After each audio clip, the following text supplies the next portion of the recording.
I never thought I'd be filing for divorce at 29, especially not after everything my husband and I had been through together.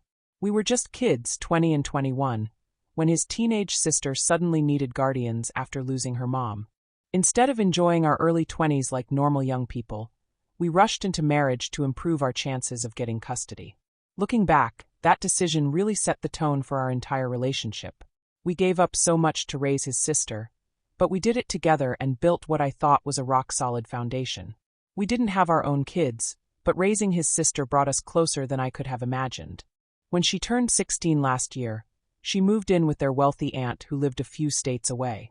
The aunt had recently bought a vacation home in our area and could give her the time and attention we couldn't with our busy work schedules. We supported the decision. His sister deserved that opportunity. After she moved out, I felt like my husband and I were finally getting to focus on us. For the first time in years, we had the house to ourselves. We went on weekend trips, tried new restaurants, and generally enjoyed each other's company. Sure, maybe things weren't as exciting as when we first got together, but what 9-year relationship is? We rarely fought, and when we did, we worked through it like adults. Then last October, everything changed. My husband always gets depressed around that time of year. It's when he lost both his parents, though in different years. I've always been extra supportive during those months, especially since I know about his past struggles with mental health. When he asked to have a serious talk one evening, I assumed it was about his grief. Instead, he told me he wanted to open our marriage. Just like that, no explanation, just jumped straight into talking about rules and boundaries. He even suggested I should find someone else first before he started looking. When I asked if he already had someone in mind, he denied it, but something felt off about the whole conversation. I completely lost it that night. In nearly a decade together, I had never given any indication that I'd be interested in that kind of arrangement. While I don't judge others who choose that lifestyle, it's absolutely not for me. I ended up sleeping on the couch, and what hurt even more was that he didn't even try to come after me or explain himself. The next day, while he was at work, I spent hours crying and thinking.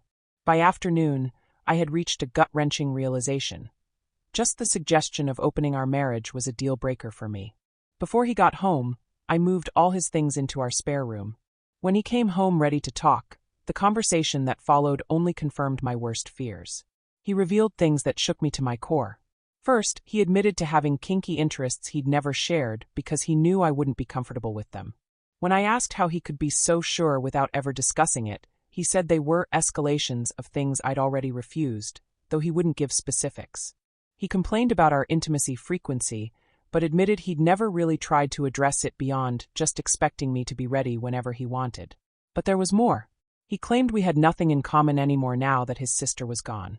While it's true that he loves hiking and outdoor activities, and I prefer staying in with my books and video games, I've always made an effort to join him. I go skiing with him in winter and kayaking in summer.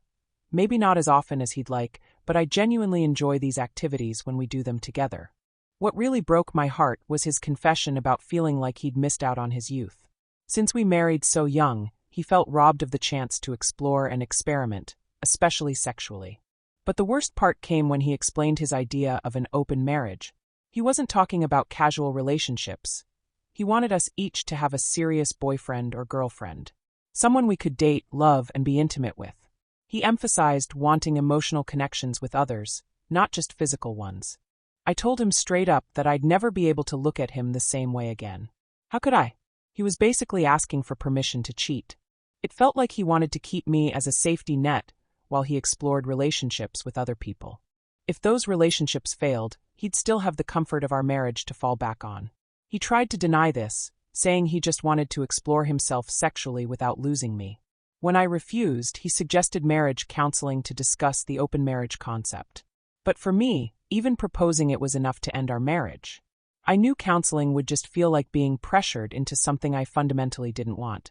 That's when he dropped the real bomb. He said if we stayed together without opening the marriage, he would end up cheating on me anyway. It was either open marriage or nothing. I chose nothing and filed for divorce exactly 1 week later. He was shocked and angry that I moved so quickly and kicked him out of our bedroom. But I refused to be someone's backup plan or compete for my own husband's attention. The thought that he was okay with another person being intimate with me, that he was willing to share me just to explore his options, it made me sick to my stomach. Living together while sorting out the divorce has been awful. One minute he's being cruel and petty, saying hurtful things designed to cut deep. The next minute he's desperately asking personal questions about my life, wanting to know every detail of what I'm doing and who I'm seeing. It's exhausting and confusing. The more I thought about it, the more I realized how much time I'd invested in helping him heal from his family trauma and raise his sister. 9 years of putting his needs first, only to have him suggest that I wasn't enough for him anymore. Some days I wonder if I overreacted. Maybe I should have tried counseling or taken more time to think things through. But deep down, my gut tells me I made the right choice. My best friend Jasmine suggested I record our conversations after I told her how he was making me question my own judgment. When I played back one of our talks for her, she was horrified at how he was twisting my words and making me seem like the villain. I hadn't even realized how much he was gaslighting me until I heard it played back. The required 90-day waiting period for the divorce is finally over. Tomorrow I'm going to file the final paperwork. At least the splitting of assets was simple. We agreed on most things without fighting. He even let me keep our 2 cats without any argument, probably because they were always more attached to me anyway. I just bought a small house for myself and the cats, and moved in a few days ago. These last 3 months of living together while house hunting were harder than I expected. His mood swings gave me whiplash. One day he'd be calling me names and trying to control who visited our house. The next day he'd find excuses to call me multiple times and joke around like nothing was wrong. There was this one day when he came home while I was taking a break from packing to eat. Yes, the kitchen was messy because I was in the middle of sorting things, but he completely lost it. He started yelling and throwing my stuff around the kitchen. Then a few days later, he texted asking why I wasn't interested in knowing how he spent his time, followed by another message asking if I'd consider trying again if he dropped the open marriage idea. But how could I? He'd already threatened to cheat if we stayed monogamous. I got tested for STDs after several friends suggested it, and thankfully everything came back clean. I don't think he cheated before bringing up the open marriage, but the whole situation has left him really embarrassed. He's even asked me to tell people he cheated when they ask about our divorce, rather than explain what really happened. I've done all the work to make this split happen, filed the divorce papers, sorted out the 2023 taxes, separated our bills and bank accounts. I made sure he doesn't know my new address, blocked him on social media, and I'm changing my phone number once everything is final. He says I'm being vindictive by going no contact, but he doesn't understand that I'm doing this for myself.